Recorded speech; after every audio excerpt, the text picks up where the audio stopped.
কর্মকর্তা আছে, অনেক কর্মচারী আছে, এর মধ্যে সাধারণ কর্মচারী আছে এবং ডিফেন্সের অনেক কর্মকর্তা কর্মচারীও আছেন যারা অবসরে যাবেন। অথচ যারা তাদের জীবন যৌবন এই সরকারের কাজে ব্যয় করেছে, তারা যাওয়ার প্রাককালে তাদের যে ন্যায্য অধিকার একটা পে স্কেল পাওয়া, সেই পে স্কেলের গেজেট যদি এই নির্বাচনের আগে প্রদান করা না হয়, পে স্কেল দেয়া না হয়, তাহলে কিন্তু তারাও এই পে স্কেলের সুবিধা এবং ফাইনাল গ্র্যাচুইটি থেকে বঞ্চিত হবেন। প্রাথমিক শিক্ষক, এমপিওভুক্ত শিক্ষক, নন এমপিও শিক্ষক যারা স্বতন্ত্র দাবি নিয়ে রাজপথে আন্দোলন করেছিল, তখন সরকারের পক্ষ থেকে নীতি নির্ধারকগণ তাদের সাথে আলোচনা করেছে, তাদেরকে ডেকে মন্ত্রণালয়ে তাদের সাথে আলোচনা করে সমস্যার সমাধান করেছেন এবং তাদের দাবিও মেনে নিয়েছেন। অথচ 22 লক্ষ সরকারি কর্মচারীদের পক্ষ থেকে দাবি আদায় ঐক্য পরিষদ, বাংলাদেশ সরকারি কর্মচারী কল্যাণ ফেডারেশন, সরকারি গাড়ি চালক কেন্দ্রীয় কমিটি এবং আরও অন্যান্য যে সারা বাংলাদেশের পেশাজীবী সংগঠন যারা রয়েছে, তারা জাতীয় দাবি, যে দাবিটা বাস্তবায়ন হলে গ্রেড 1 থেকে 20 পর্যন্ত যারাই সরকারের রাজস্ব ভোগ করেন, তারা সবাই যেটার প্রাপ্য হবেন, সেই জাতীয় দাবি নিয়ে রাজপথে দীর্ঘ 7-8 বছর আন্দোলন করেও সরকারের টনক আমরা নড়াতে পারিনি। সরকারের আমলে আমাদের দাবিগুলি আমরা নিতে পারিনি। সরকারের পক্ষ থেকে কোনো নীতি নির্ধারক আজ পর্যন্ত আমাদের প্রতিনিধিকে ডেকে আলোচনায় বসতে পারেনি। বড়ই দুঃখজনক।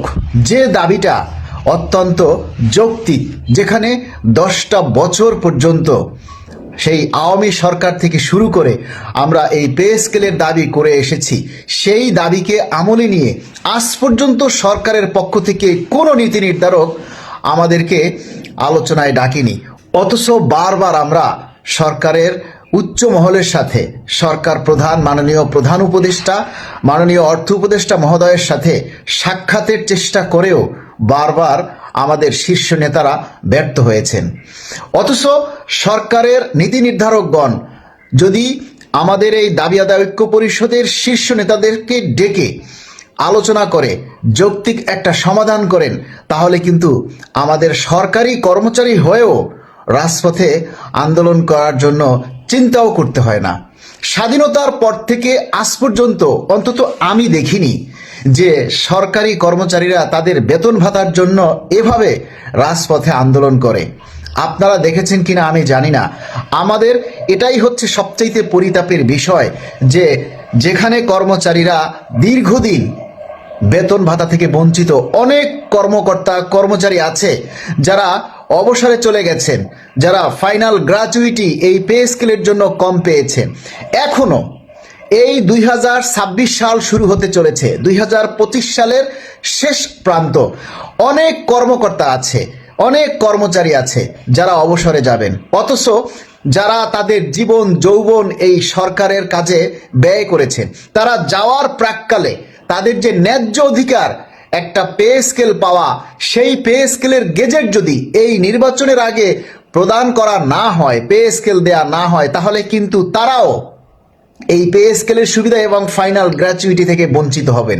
এর মধ্যে সাধারণ কর্মচারী আছে এবং ডিফেন্সের অনেক কর্মকর্তা কর্মচারীও আছেন যারা এই দুইটা পে স্কেল থেকে বঞ্চিত। যারা দুইটা পে স্কেল থেকে বঞ্চিত হয়েছেন, তারাও এই গ্র্যাচুইটি থেকে বঞ্চিত হয়েছেন। এবং সামনের এই 26 জানুয়ারি ফেব্রুয়ারির মধ্যে যারা অবসরে যাবেন, এই পে স্কেলের গেজেট না হলে তারাও কিন্তু এই ফাইনাল গ্র্যাচুইটি থেকে বঞ্চিত হবেন। কেননা নির্বাচনের আগে যদি পে স্কেল না হয়, তাহলে নির্বাচিত সরকার এসে আগামী 3-4 বছরেও পে স্কেল দেবে কিনা আমাদের সন্দেহ আছে। কিন্তু আমরা এটা বলি না যে নির্বাচিত সরকার আসবে না। আমরা অবশ্যই নির্বাচিত সরকার চাই, দেশে একটা গণতান্ত্রিক সরকার চাই।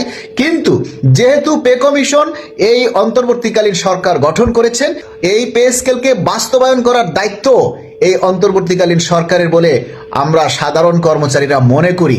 যেহেতু আপনারা এই কমিশন গঠন করেছেন, তাই এই কমিশনের সার্থকতা, এই কমিশনের যে কষ্ট, সেটাকে আপনারা বাস্তবে রূপদান করে দিয়ে যাবেন বলে আমরা প্রত্যাশা করি।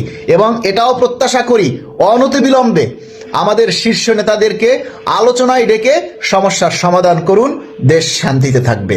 ধন্যবাদ সবাইকে।